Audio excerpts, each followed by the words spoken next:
Trayvon may not have been perfect, but he was mine. Amen. Amen. He was mine. We loved him. We supported him. We cared for him, just like you do your kids. The verdict won't stop here. This is another chapter on a different movement. We have moved on from the verdict. Of course we're hurting. Yeah. Of course we're shocked and disappointed. But that just means that we have to roll up our sleeves and continue to fight. Amen. Amen. Some reacted, but we have an action plan. Some got angry and had a fit. Others of us are getting ready for a fight. We are not coming out with violence. We're coming to denounce violence, the violence that was perpetrated on an unarmed, innocent young man named Trayvon Martin.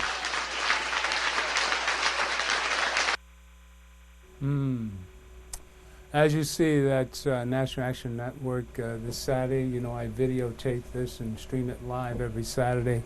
And welcome to the Gilchrist Experience. This has touched everyone's hearts, and those of us who are old enough to remember or compare this to Emmett Till. We're going to run a piece on Emmett Till later on during the program. But I'd like to welcome to our show Victoria Purnell, and you're going to have to repeat your name for me. Jatasia Davis. Say again? Jatasia Davis. Jate. I love that. Beautiful, beautiful. I just met this young lady. She's a friend of Victoria's. And I thought she must come on the set. And because she's a new activist, and we're trying to get all young people to be aware of what's going on around them. Victoria, you've been on the show a couple of times. What have you been doing lately? And how is this affecting you? Well, thank you for having me again. Always a pleasure. Lately, I have been working against child sex trafficking, which is my main focus right now. Okay. But of course, I'm still an activist, period, and I was outraged by, when I heard the verdict. Not surprised, but I was outraged. I was very, very upset, and I was ready to fight, ready to protest, ready to march, and ready to scream out loud. I think that as we all have racial thoughts at some point in time, and it's just bound to happen because we're humans. But it's when you put that racial thought into action is when it becomes a crime and when it becomes wrong. And that's what had happened in this case. So I'm very upset, I'm outraged, and I'm still ready to fight. Well, we can see that this is possibly a movement, like Reverend Sharpton say, this is just the start of the fight. As we see that we're all affected by this. And give us a little take on how you feel about this. Well, you're a junior in college, are you? Yes, I'm a junior at SUNY Cortland, upstate. When I heard the verdict, I actually was not home. I was not watching television. I got a phone call from a friend from college. Okay. And he said to me, I want to know, how do you feel right now? And I said, how do I feel? What do you mean? And he said, are you watching the news? Are you watching the news right now? And I said, no. So I went home. I turned on my TV, and I saw that it had a picture of George Zimmerman, and it said not guilty on the caption. Right. And I said, are you kidding me? Right. I felt extremely angry. I went to my mom, and I said, do you see this? Do you see how we don't matter? And I felt as though, how could someone get away with murder? Even though I feel like it's about race, let's put race to the side. Right. It's murder. Right. How can you get away with taking someone's life? I just did not understand. Sorry, I'm getting choked up just thinking about it. Right. I just didn't understand because I'm a black woman. I have brothers. I have friends who are black men. And it's a shame because it's like you can be stereotyped just for wearing a hoodie, how you look, and like you don't even have to have any weapons, but you can be killed. And it's like, why are we even allowing murder to happen? Why?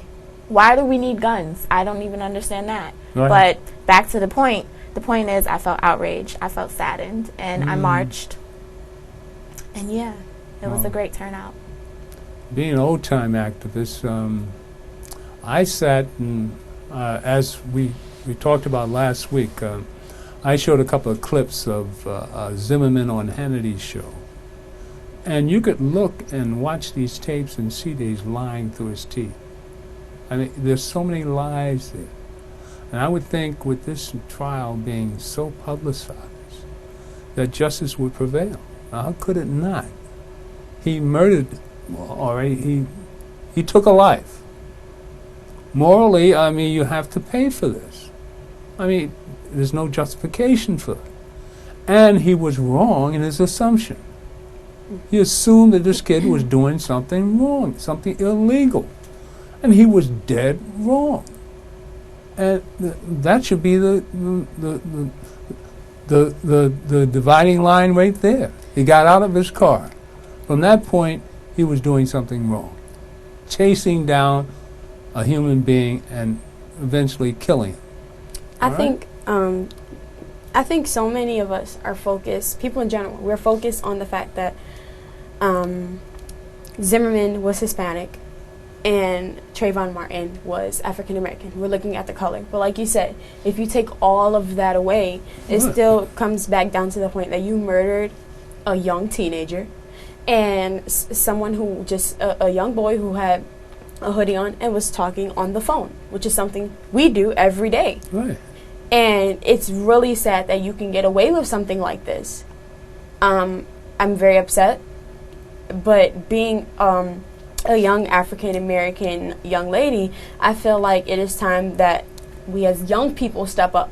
And I've seen, because of this, you know, the case and the verdict, I've seen a lot of new activists step up with a new anger. Right. A lot of young people that wouldn't have even come out, but because of this verdict, they are stepping out, and it's fresh, and their anger is so, they're so angry, and it's so amazing that something like this has such an impact on our young people today. So it shows that we're not lost. Right. We're still here. Right. But I guess it took something like this for young people to step up and say, you know what, this is not acceptable, and we're going to do something about it. Right. And I hope that this anger that we found can turn into consciousness. I hope that we as a black people, as minorities, any minority, can open up our eyes and stop killing each other. Right. You want to get upset with Zimmerman for killing Trayvon? Let's stop killing each other. Amen. And that's what we want to. That's what we want to stray away from. Amen. We want to focus on, well, this is racist because he's Hispanic or he's not black and he killed a black man. Well, how about our black men stop killing our other black men? How about that? Why don't we get up and rally for that? Amen. Amen to that. I mean, you said a mouthful right there. I mean, my biggest claim on this show is that we have to take a look at how we treat each other. Right. And, you can't. I mean, everybody, we had a woman call on the show last week and said exactly that. Right. What about, you get the extreme right wingers say, well, Obama should be taking care of his hometown and worrying about the 100 people. But that just doesn't take away from what Zimmerman did. Right. That gives everybody a legal right to go out and pick a fight and then kill somebody if you think you're threatened. Oh, come on. I believe that we have to start showing respect for our race, and then other people will see that, and they will start to respect. If we portray ourselves as an educated, strong, powerful race, people will not be able to disrespect us. And if they do, we'll be the first ones fighting, we'll be the first ones marching and protesting, because we won't allow that to happen. We allow that to happen through our music these days. If you even listen to music, all it talks about is guns, drugs, violence, raping. It is horrible how they disrespect our race, using the N-word when it comes to African American women and men, but especially the B-word and the H-word when it comes to our women. So if we allow our artists, such as Lil Wayne and Nicki Minaj, if we allow them to disrespect us and we give them the market when it comes to music, they're going to keep on disrespecting us. And that allows other races to think that they can disrespect us, because it's like, oh, well, you're African American, and if you can disrespect your race, then we can too. And it doesn't work like that. You cannot disrespect us. And so, when you buy, the music, and when you listen to it, and then you start singing it, and somebody else hears it, and it goes down the line. But we need to start portraying the image that we are educated. We need to start making college a priority. It's going to start with young ladies like the two of you. Because when a man sees that he can't get ahead or get his game on with a young lady that's pretty and as pretty as you two ladies are, you can demand that men treat you a certain way. You demand that you're treated like a lady. You demand that you're respected as a human being to start with, because you're the creators on the planet. I mean, life comes from you ladies, so you have to create. I mean, it's real. I mean, we come from your womb, all humankind. And you have to take that as a special place in life and see that what you demand from other humans is what you get. Right. And to piggyback off of that, a lot of black women are not respecting themselves today. Amen. And that is horrible. Point. The problem is we look up to people like Nicki Minaj and all of these rappers and all of these people in the media, and we are basically praised for our assets and not for what's in our mind and how we treat ourselves. Exactly. So a lot of women are walking around thinking it's okay. It's okay to focus on your body but not focus on your education so you can actually get somewhere. Right. Exactly. Back to what you said about unifying. I agree. I feel like the African Americans, or even anyone that comes from the African heritage, we're all disconnected. Right. So it's like you have African Americans that are black, you have the Caribbeans, and you have the authentic Africans that like literally come from like Africa, who haven't basically spread it out. And we're all against each other. We're not unified as a people. Amen. We're all just, no, I'm not African, I'm black. No, I'm not black, I'm Haitian. It's like, why can't we all just unite? Divide and conquer. Yes. That's what's divide happening. And conquer. And we fight over light and dark and all kind of problem. And then we look at a case like this and we can see why people look at us the way they look at us. Right. And we're killing each other. But that's still no excuse for Zimmerman. Still no excuse. This Zimmerman thing should, just like Emmett Till rose up a anger in us all that we just, and I was 14 the same time at Emmett Till, and I remember how Emmett Till affected everybody. Sort of like this, and you're 14, and you're getting Trayvon to start a new movement. You have to remember the Montgomery boycott started right after Emmett Till was killed. All right, he was killed that summer, and Martin down in Montgomery, Alabama, started a boycott movement. So that was a movement that started a movement. The whole being more aware of what was happening to us. I was up here in New York. You know what we're going to do? I know a lot of people up there don't really know the Emmett Till story. Just give you a little timeline on what life was like when I was 14.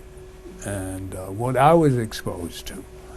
And Emmett Till's birthday is tomorrow, and we're just going to run this little clip on Emmett Till and give you a good idea, a little history lesson on what started the movement here in America. All right? We'll come right back to you. Thank you. I knew you were. This is Mose Wright. I am the uncle of Emmett Louis Till. Sunday morning about 2:30, someone called at the door. And I said, who is it? And he said, this is Mr. Brian. I want to talk with you and the boy. And when I opened the door, there was a man standing with a pistol in one hand and a flashlight in the other hand. And he asked me, did I have two boys there from Chicago? I told him I have. And he said, I want the boy that done all that talk. And they marched him to the car, and they asked someone there, was this is the right boy? And the answer was, he is. And they drove toward money. 4 days later, Emmett Till's body was found in the Tallahatchie River. The boiler was so badly damaged that we couldn't hardly just tell who he was, but he happened to have on a ring with his initials, and that cleared it up. The body was shipped home, back north to Chicago, where Mamie Till Bradley insisted on an open casket funeral. So all the world can see, she said, what they did to my boy.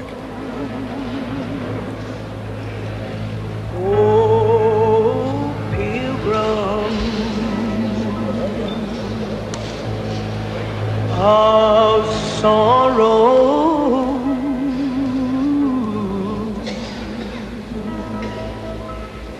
and I'm left in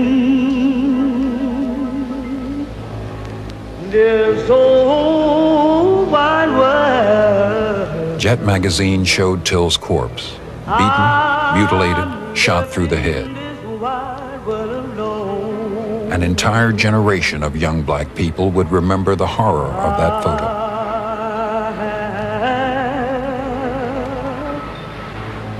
No, for tomorrow.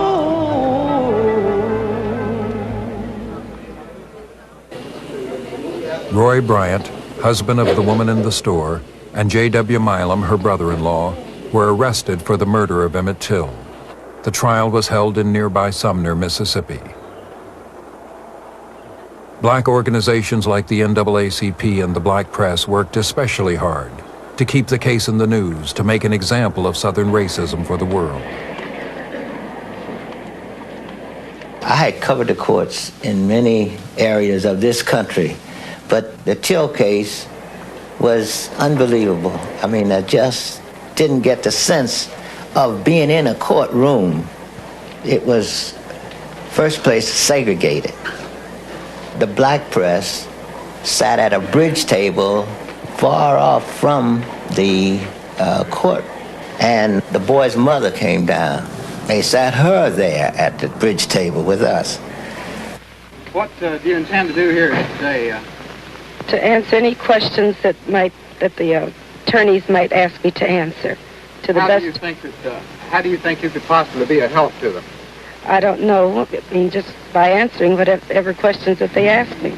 I see. Do you have any evidence bearing on this case? I do know that this is my son. The defense argued that the body found tied to the cotton gin fan in the river was so disfigured that it could not be identified as Emmett Till. The trial took 5 long, hot days. The prosecution's star witness was Till's uncle, Mose Wright, who testified despite threats to his life. He was called upon to, could he see anybody in the courtroom, identify anybody in that courtroom that had come to his house that night and got the Emmett Till out. He stood up, and there was a tension in the courtroom. And he says, in his broken language, "Dar he." Dar he, there he is. I really didn't realize how brave my grandfather Mose Wright was, But after I got older, I realized that he was a brave man. He was a mighty brave man to travel back down there, among all those hostile peoples and testify and get him up in court and point his finger at a white man and accuse him of murder. As the trial ended, a defense lawyer told the jury he was, quote, "sure every last Anglo-Saxon one of you has the courage to free these men."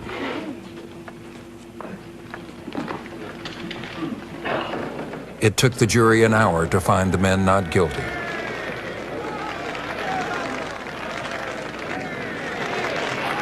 Months later, for a fee of $4,000, Roy Bryant and J.W. Milam told their story to reporter William Bradford Huey. Milam was startled at the belligerent attitude, or the fact that young Till didn't appear to be afraid of him. Now, he'd gone and gotten him out of bed and had him in the back of a truck, And young Till never realized the danger he was in. I'm quite sure that he never thought these two men would kill him. And, or maybe he's just in such a strange environment, he just doesn't know what he's up against. And it seems, to a rational mind today, it seems impossible that they could have killed him. But J.W. Milam looked up at me and said, well, when he told me about this white girl he had, he says, my friend, that's what this war is about down here now. He says, that's what we got to fight to protect. And he says, I just looked at him and I said, boy, you ain't going to never see the sun come up again. I believe that the whole United States is mourning with me. And if the death of my son can mean something to the other unfortunate people all over the world, then for him to have died a hero would mean more to me than for him just to have died. The fact that Emmett Till, a young black man, could be found floating down the river in Mississippi, as indeed many had been done over the years, just set in concrete the determination of people to move forward. All right. That was a little shorter than I thought, but yeah, you got a good idea of what life was like when I was 14. I'm the same age as Emmett Till. Emmett Till's birthday's tomorrow. He'll be 72, and I'm 72 in April. So there you have a classic example of when I was 14. You're 14 now. When I was 14, this sort of stuff. Now look at the kind of people that you had to deal with. Now this is Money, Mississippi. New York was completely different. It was, I was in high school, and I went to George Washington High School, and I had 50% of the school was white. It was 50-50. I mean, my neighborhood, you walked over one block to Broadway. I lived on Amsterdam. All that was white. White lived on Riverside Drive in 55. But yet, in Money, Mississippi, this happened to a young boy, 14 years old. Now, how does this impress you, knowing about our history? And what motivated us to move on? You have to realize later on that year we had the Montgomery bus boycott with Martin Luther King. And that was Martin Luther King's, he was 25, I think, or 26 at the time. So that was his start of activism. All right? So is Trayvon a stepping stone for us to, like we were talking about, love each other more or take advantage of this uniting spirit as Emmett Till did for us years ago when I was your age? Well,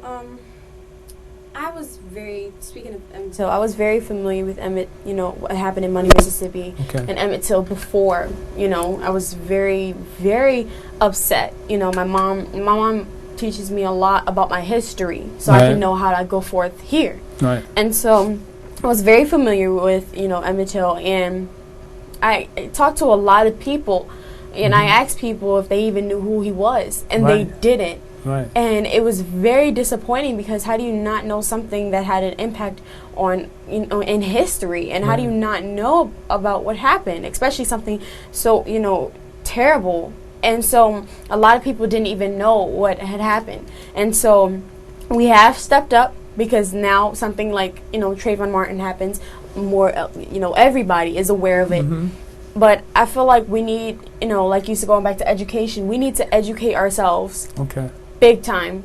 A lot of our people these days, and it's sad to say, but a lot of our people are not educated to the point where they need to be. Right. And that is also one of the reasons why we are constantly being disrespected, because they feel like, like you said, divide and conquer. Right. These days, if a young person goes to school and they're very smart and educated, the whole thing is they're white or they're acting white. They're not black. And so, because I've gotten called it before because of the way I portray myself. I've gotten called white, and I don't feel like I'm white. I just feel like I'm a very educated African American woman, and I'm very proud of that. And it's something that I will never be ashamed of. Mm-hmm. So I really think we need to educate ourselves as a whole.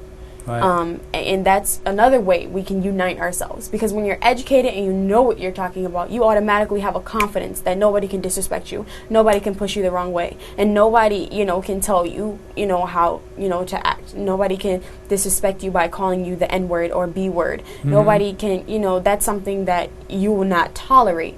And so we need to educate ourselves. We need to make, graduating high school and then graduating college a priority. Right. We have to, educate ourselves, when it comes to stocks and bonds. We have to educate ourselves when it comes to what's going on in the news, not just when something big like Trayvon Martin, being killed, when something happens. Right. Our young people have to start reading newspapers. Even I have to start getting back into that, watching the news constantly. So education plays a key factor in, the respect issue. The funny thing is, during the Emmett Till situation, it was a little different. Right. Because racism was more, I guess it's more subliminal now, but back then there were it was up in your face. Right. So I feel as though back then they had a stronger voice because they really had something to fight for. And now we kind of forget. It's like we kind of forget about these things because we don't have to sit in the back of the bus today. Right. It's not like we have to use different water fountains today. So it's like it's not really up in our face. And we've got a black president. Exactly. You would think that makes it different. So it's like when it comes to today and the now, and with the Trayvon Martin case, I feel like this is the big boom. This is like, look, here we go. This is like Emmett Till reincarnated. Right. Like, here we go. This is what it is. So now get up and fight. That's it. So this is a stepping stone. Yes. I completely agree. Yes. And you see racism happen every day. I was on vacation in Virginia, and my mom, we were at a car company. I won't say the name, but we were at a car company. Right.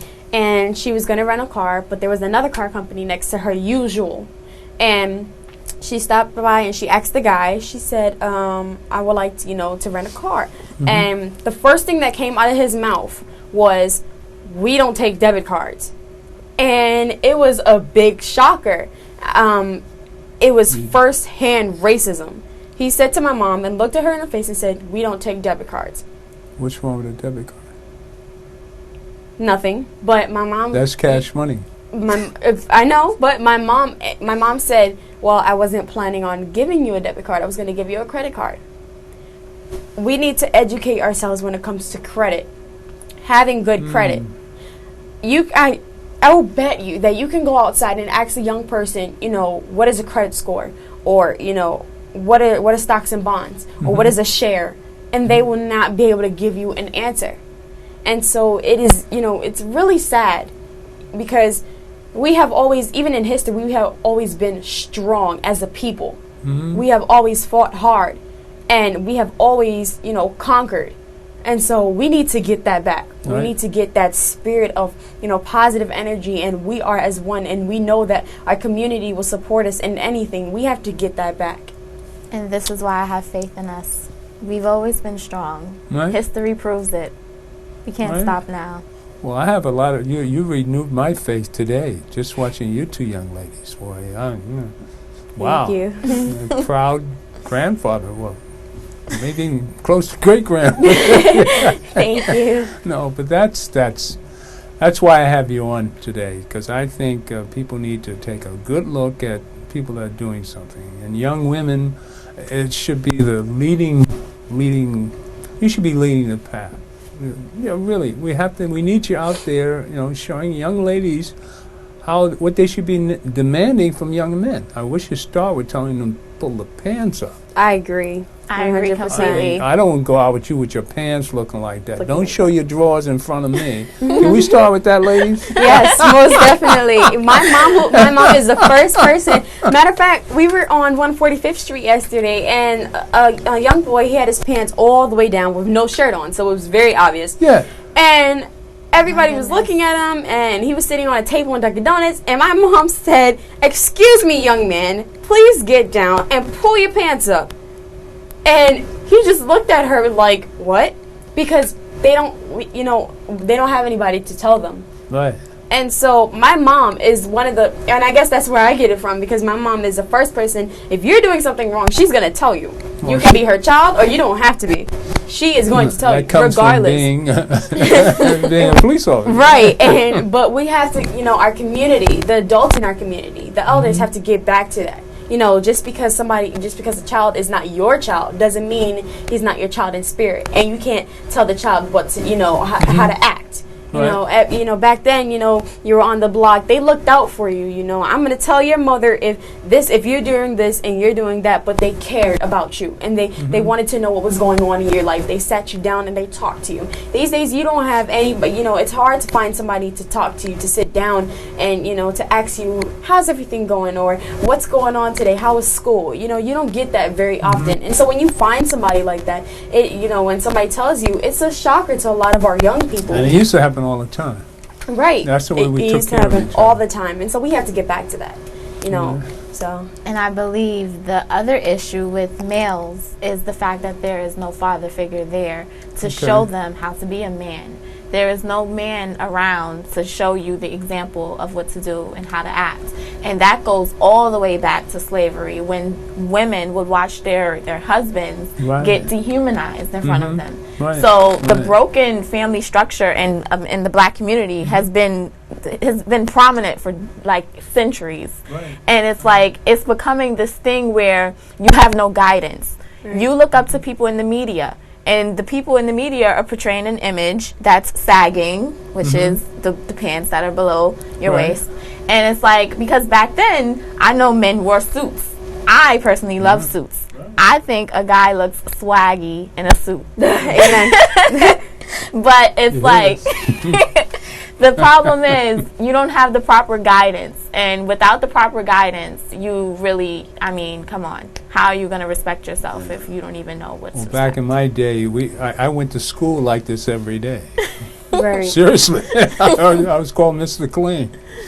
Because my father, we owned a tailor shop. So okay. You were sharp. I was clean every day. Right. I ran into an old friend of mine, same age as I am. He said, I expect you to show up in a suit, Winston. I'm used to doing a week. Right. Because he sees me on television all the time. But this is the way I dressed in high school.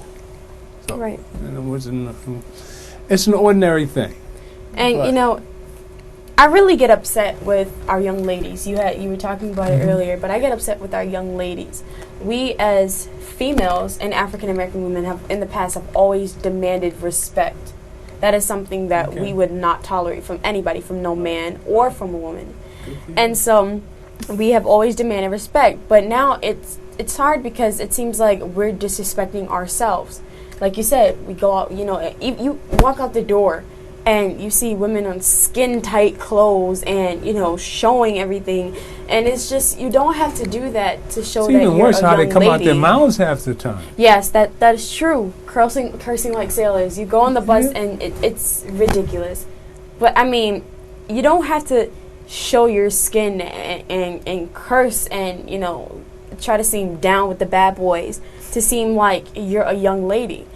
Being educated, knowing what is going on, being aware of current events, that's beautiful. That says enough. And if a young man can't take you for that, then he's just not right for you. Something is wrong with him. Amen. Because if you can't accept that from a young lady, then something is seriously wrong with you.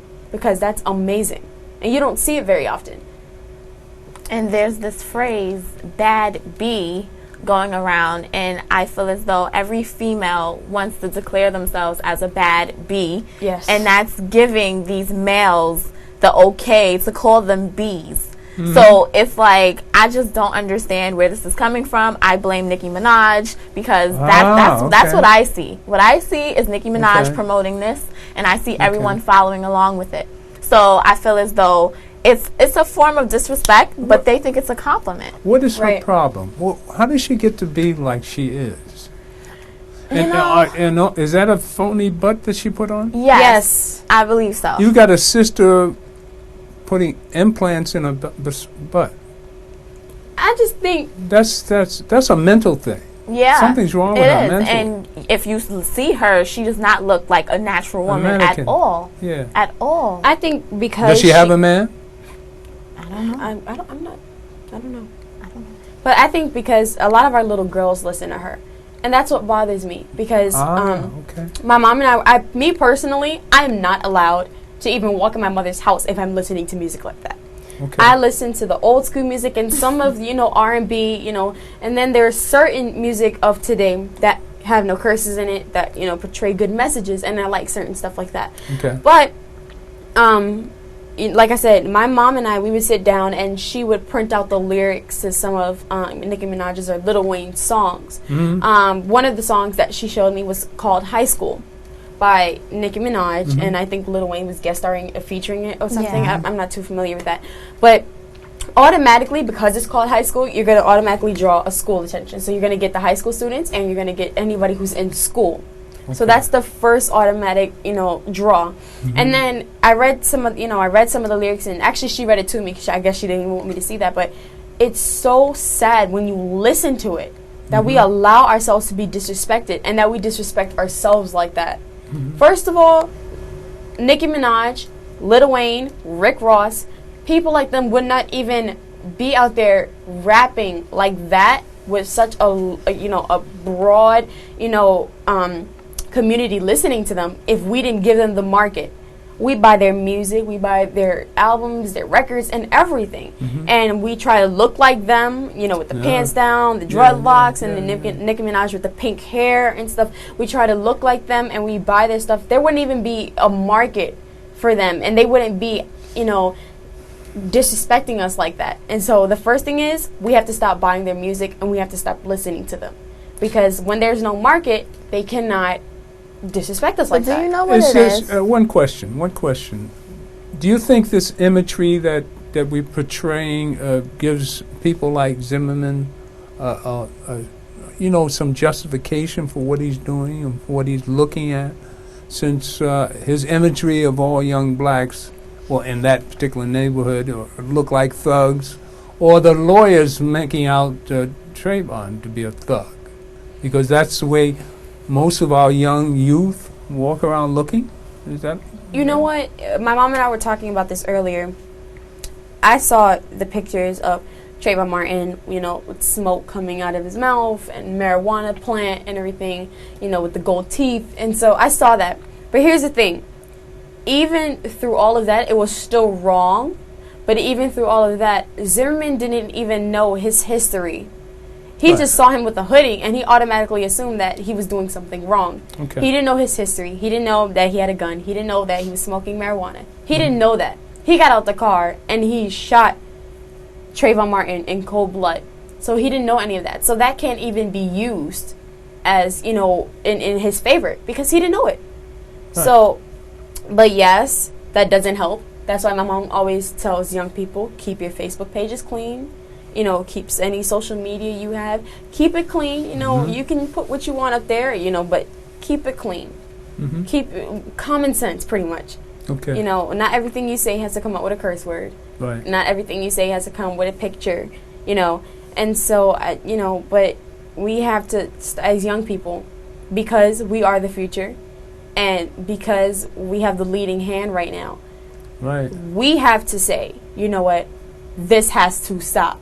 Because once we say it, and once the older adults, mm-hmm. then once the adults see that we're serious, they get serious, because it's like, of course. Okay, they get it. Of course. So it's like I'm ready to go outside, and I'm ready to talk to our young people, but they have to be receptive to what we're saying. And, it gets hard sometimes, because their automatic assumption is, they're stupid, or, maybe they're smart, but they're boring what they're saying. And because you're talking about things that are happening now doesn't mean you're boring. It means that you're interesting. All right, I'm going to take 15 minutes, the last 15 minutes. I know it's kind of late, but can we put up a phone number? I'm just curious if we have anybody that's interested in calling in and give us a question or two. All right? Oh, go ahead. Tell me what you think.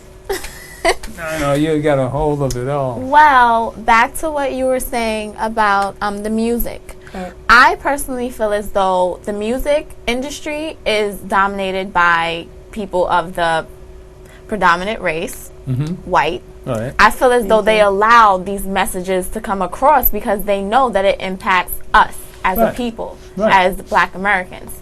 So it's genocide. Right. Because there's a lot of underground rap. Look at Lauryn Hill. Lauryn Hill, I love her to death. Lauryn Hill spoke the truth. She basically outed society. She left the industry because she felt as though they were basically ostracizing her, and she felt as though they were abusing her, and she could not have a voice. So there's a lot of rappers that are conscious, but they're underground. So they're feeding us this garbage. If you look at TV, these reality shows, society is feeding us this garbage, and these people are getting paid for it. Nicki Minaj, Lil Wayne, they're all getting paid to sell us garbage. They're selling their souls to get all of this money that we're paying for because we're being sucked into it. So all you have to do is just remain conscious. But does all that lead to Zimmermans? That's what I'm saying.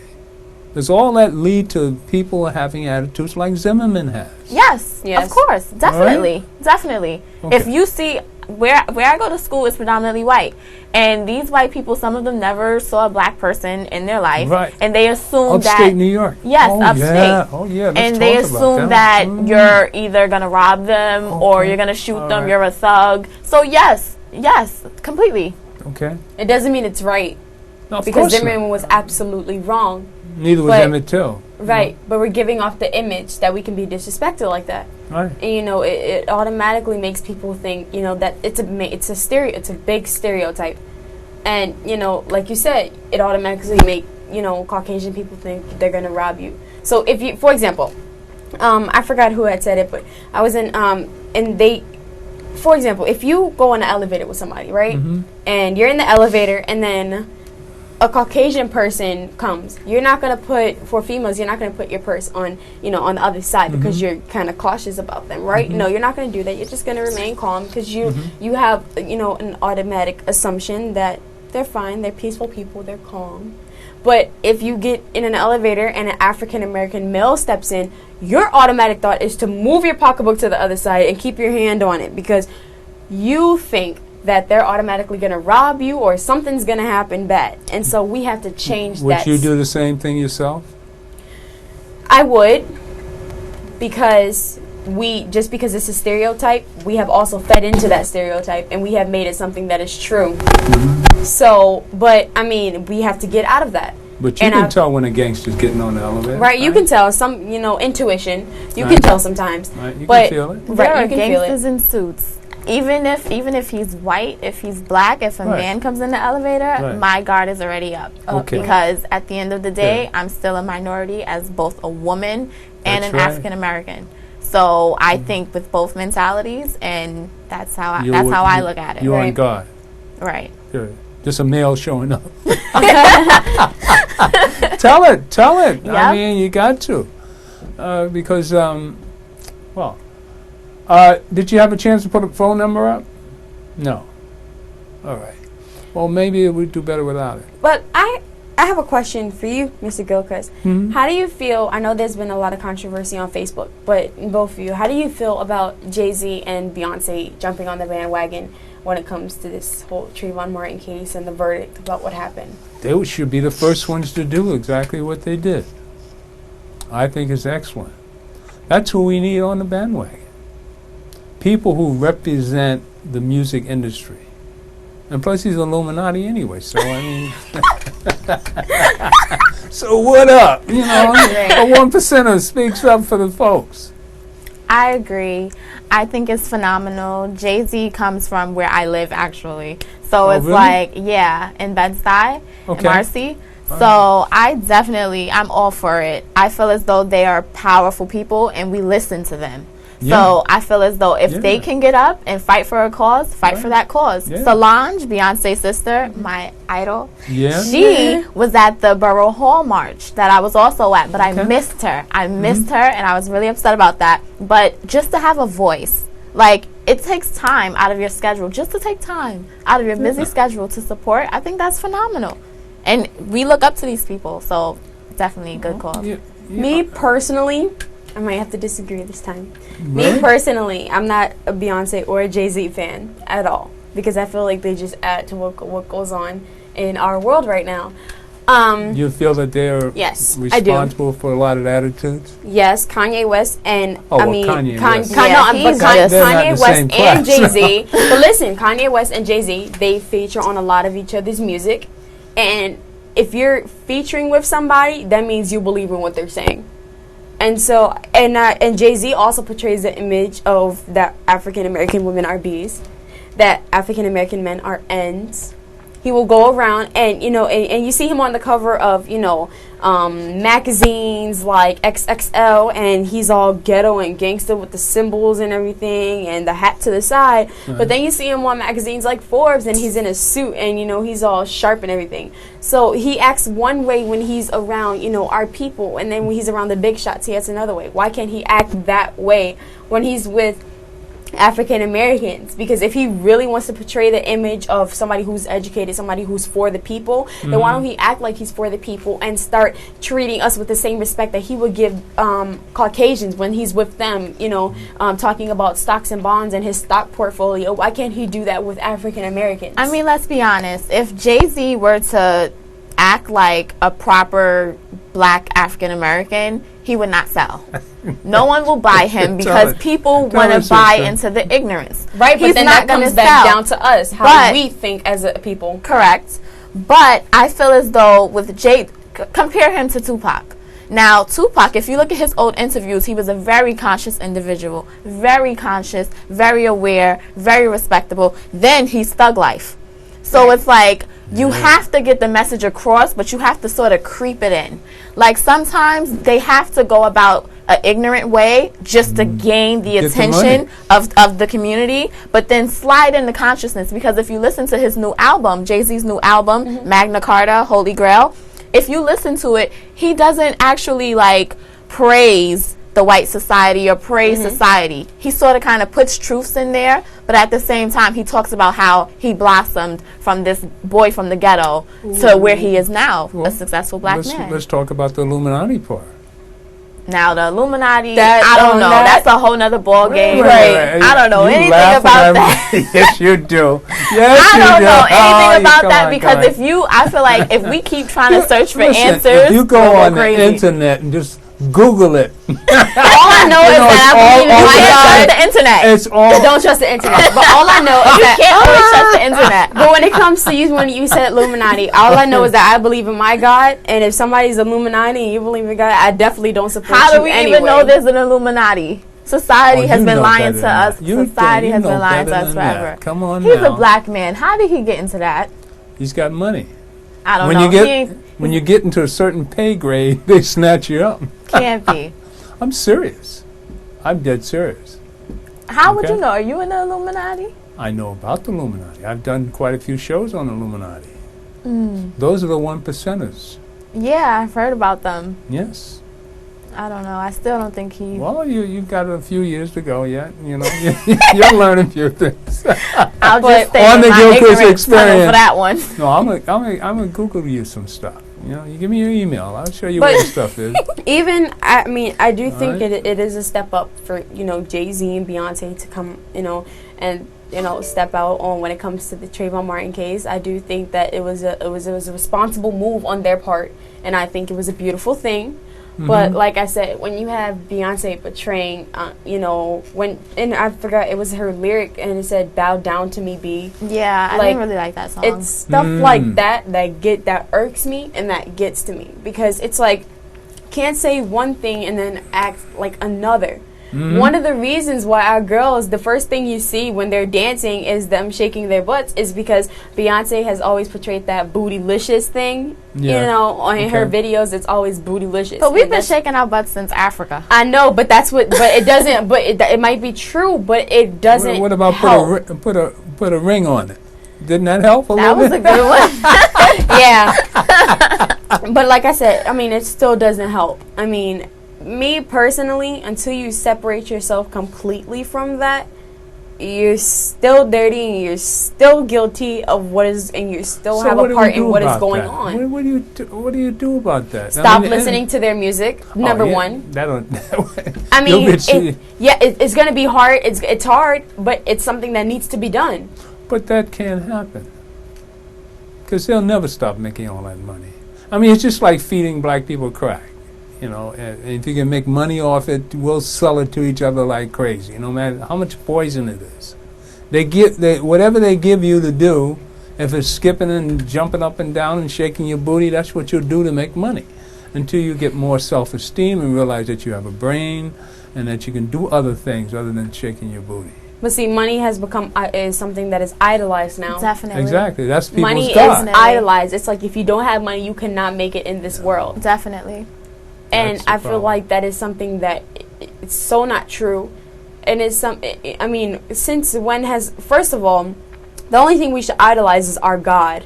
Amen. Because He is above all money. He is above all fame and all fashion. When we idolize Him, we get blessed, and that's where money comes into play. But you know, money. If these days, if you're not banking with at least $20 in your pocket, you know, you're somebody that you know can't be hanged out with or something. But money has become something that we look up to these days, and it's nothing to look up to.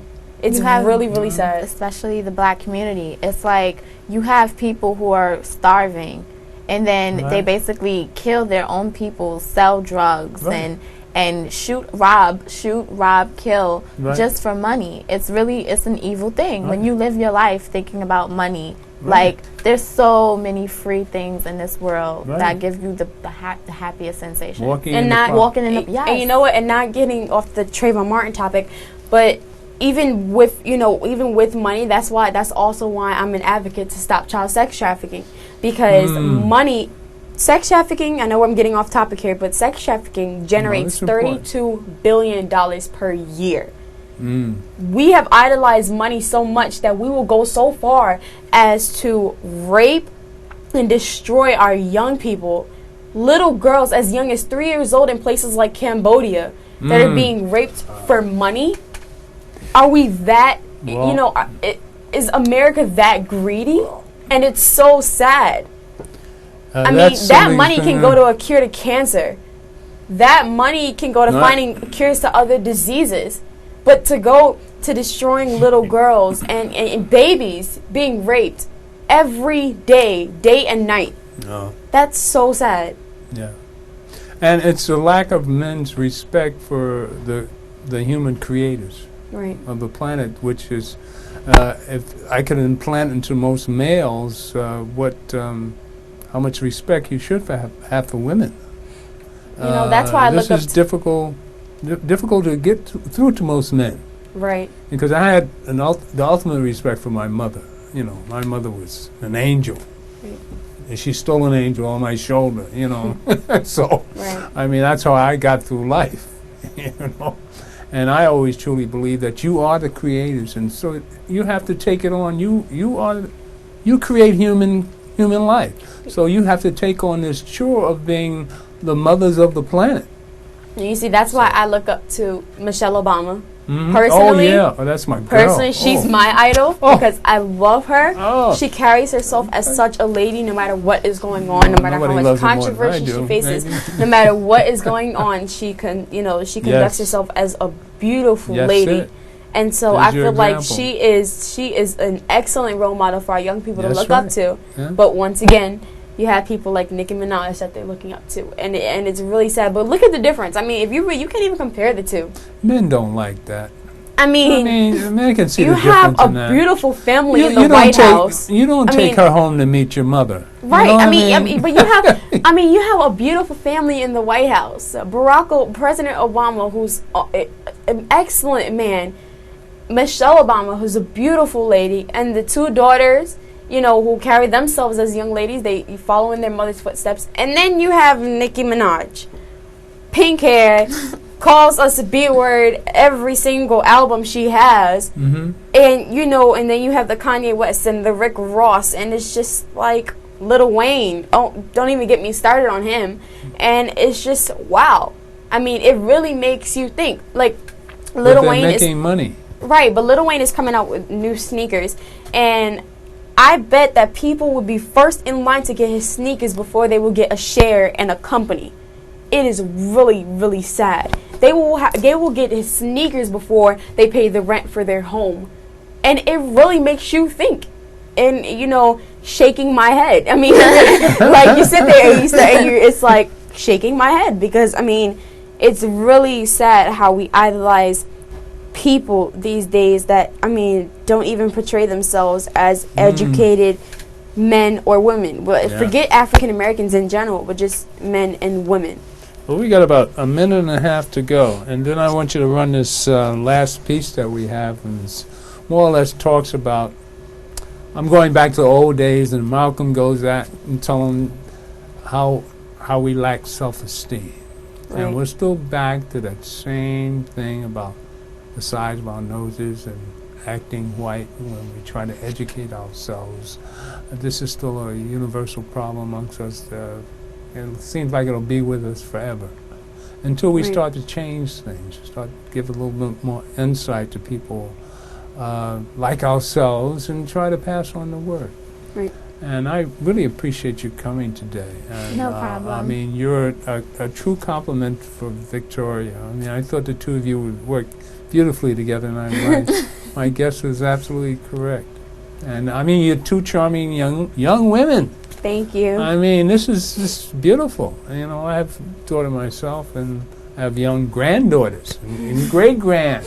So I think you're the secret to our future. And you can play this piece at 56, if you will, and we'll go out. And the God in me loves the God in you. And say goodbye, ladies. Peace. Bye. Right? So thank you for coming. And the God in me, I said that already, didn't I? But it's wonderful to be here live on Manhattan Neighborhood Network. God bless.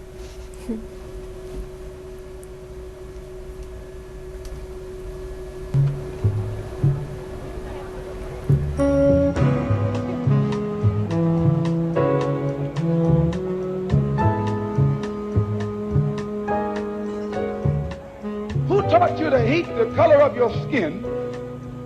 Who taught you to hate the texture of your hair? Who taught you to hate the shape of your nose and the shape of your lips?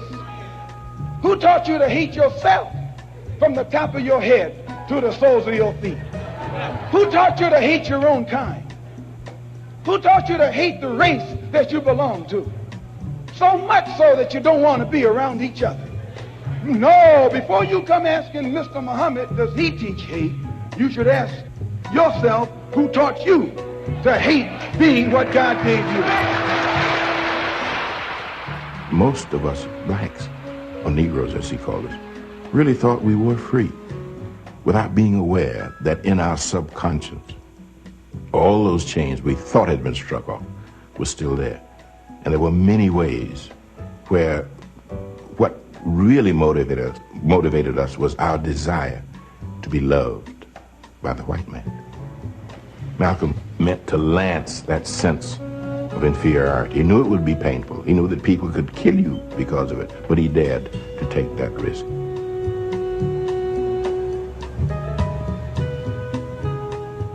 He was saying something over and above that of any other leader of that day. While the other leaders were begging for entry into the house of their oppressor, he was telling you to build your own house.